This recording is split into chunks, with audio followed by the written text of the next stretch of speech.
All right, in this video, we're gonna talk about an investing strategy that has to do with real estate to help your future kids. So if you currently are getting ready to have kids, or you already have kids that are young and you're looking out for their financial future, you can do this through real estate investing. So right now, home prices have been going up, interest rates are going up, and a lot of people are starting to worry about the future and how affordable things are gonna be for their kids. So one of the hacks that you could do right now, if you're in the financial position to, is you can purchase different rental properties on behalf of each of your kids. So in other words, as your kids grow older, eventually they're gonna get handed these investment properties where you're gonna pass them off to your kids, and they can take over the properties and do what they want with them, whether they keep them and keep renting them out, making an income from them, or they decide to sell them and use the money to pay for college or to buy their first home, or maybe they'll just move into that investment property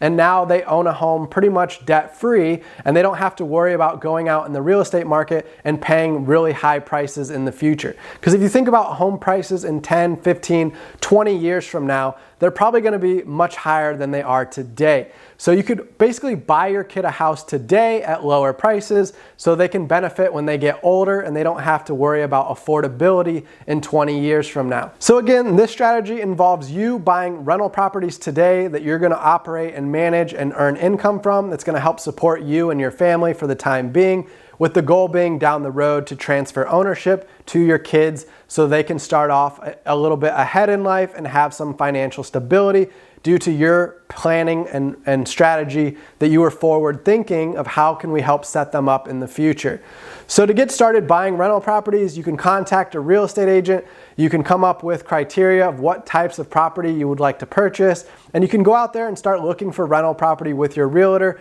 Most rental properties can be purchased with as little as 3.5% down, and then over the next 15 or 30 years that you own the property, you can get pretty much most of that mortgage paid off so that by the time you hand it to your kids, they're basically getting a house that's debt-free, so they don't have to worry about the mortgage. Or again, they can continue taking over and eventually that mortgage will get paid off under their ownership. So again, think about the fact that you don't have to come out of pocket that much right now. If you put 3.5% down on a $150,000 house, for example, this is roughly $6,000 that you got to come out of pocket right now today, which is pretty affordable for most people. So this $6,000 investment today can help you acquire an asset that you can hold for the next 15 years and let it pay itself off by using the rental income from the property to pay down the mortgage on it. And you can turn the property over to your kids in the future so they can have a house debt-free that they can move into, they could sell, or they could keep renting out as an investment to help them in their financial future.